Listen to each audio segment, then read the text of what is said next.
Good evening, ladies, gentlemen, and fellow panelists. Ever since man first walked on the face of this earth, made tools, and began using his evolving cognitive powers to solve problems in order to organize and plan for the protection of his clan, his tribe, he recognized in order to do so successfully, he first had to identify the nature and the structure of the problem, as his very survival depended on it. Effectively, this gave birth to what we call planning. Nothing has changed since then in terms of the principle of problem solving. If you don't accurately identify the structure of the problem correctly before you set out on a journey to solve it, then your chances of arriving at a successful conclusion are slim, if not non-existent. In the case of planning, this means arriving at a successful solution or plan that satisfies the needs of those for whom the plan is intended. What concerns me at this particular point in time in Trinidad is that major projects have been and are continuing to be implemented without the benefit of any plan at all. This is likely to result in substantial capital expenditure without the requisite benefit at a time when we can ill afford this indulgence.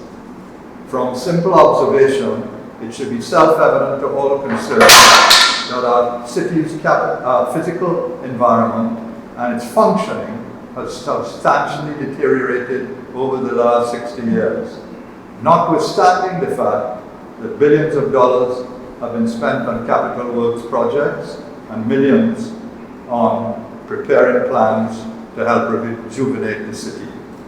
Simply put, we are not getting value for money at a time when we can ill afford not to so do.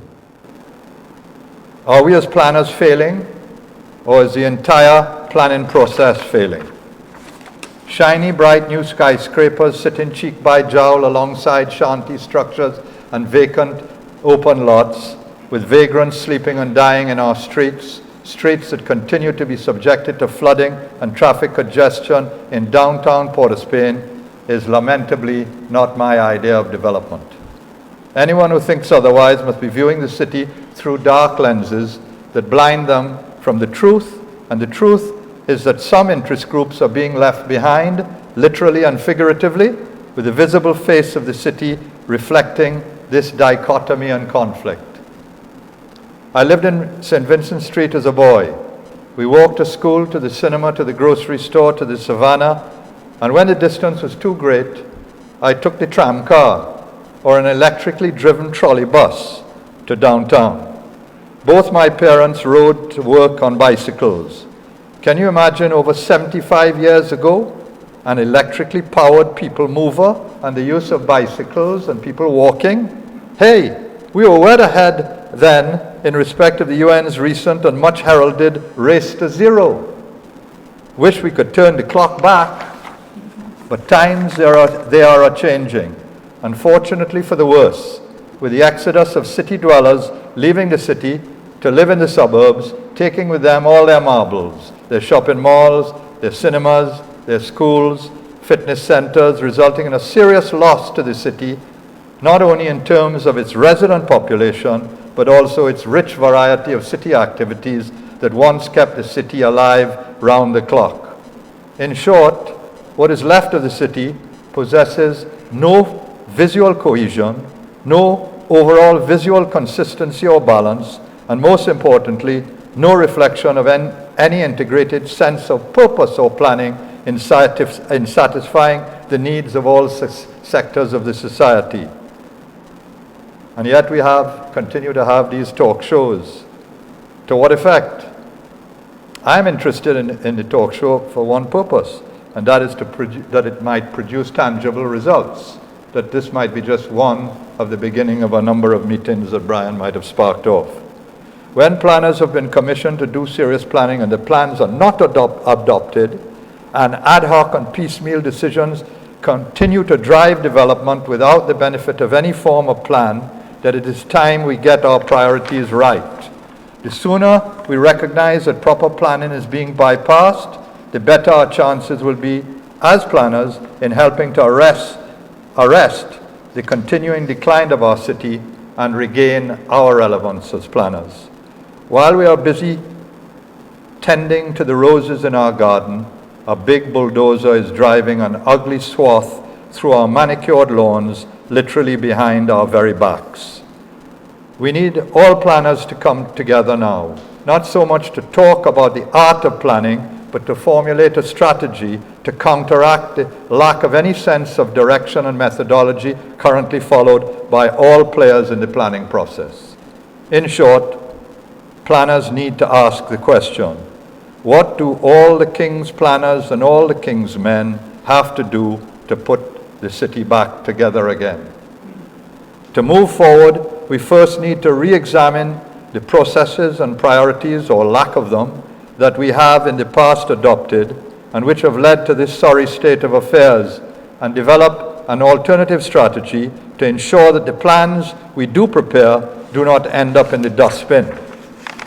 Clearly, there has been a disconnect between planning and people, between planning and politicians, between planning and implementation, and to add insult to injury, the procurement processes we adopt do not give us best value for money.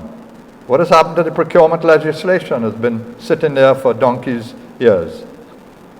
In any democratic society, the buck rightfully stops with the politicians. But my question this evening is, are the planners in private practice and the technocrats and professionals in government employ partly or wholly to blame for this disjointed approach?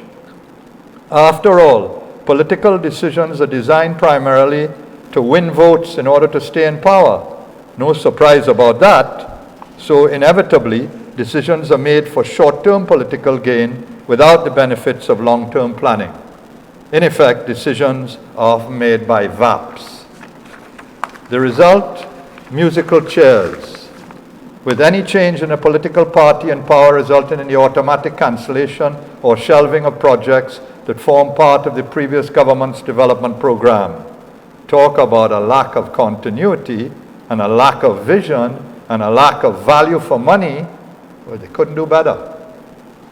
In order to counter this absurdity, we either have to enter politics, God forbid, or we have to better engage the attention of politicians than we currently are doing, and then convert them by craft to follow a planned approach which coincidentally could ultimately help them remain in power by performance. We need to make them listen for their own good.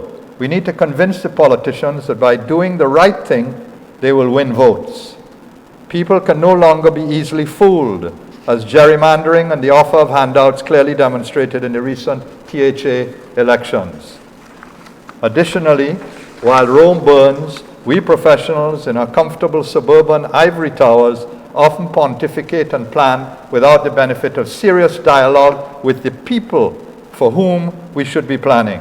And possibly as a result of this, we are easily marginalized by those in power. So ultimately, to gain power, we need to engage those who give real power, the people, and the various interest groups we plan for, who have a vested interest in our plans. To do so effectively, we need to help them better articulate their needs and generally encourage them to participate in the planning process. And most importantly, in any public consultations prior to the finalization of a plan. We must bring the people in. In short, we need to form alliances. Where are the strong technocrats of yesteryear? The Frank Bassottis, Eugenio Moores, and Frank Rampasads, who had the intellectual fortitude to stand up to the politicians with their 5-year plans. Do they still exist? If so, we need their support.